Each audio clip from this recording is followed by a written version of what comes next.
Yep. Looks to me like the old building that was 3 stories tall is gone.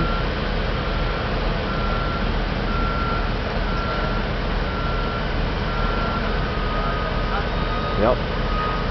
We got a machine right in there right now that's tearing stuff apart.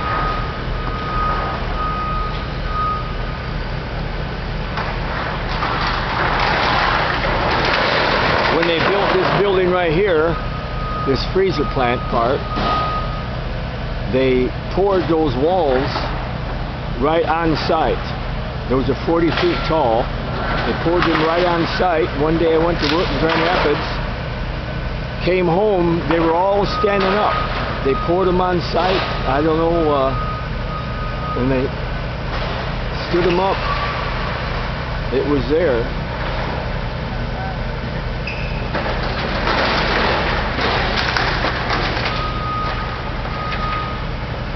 I don't know whether you can see inside there or not.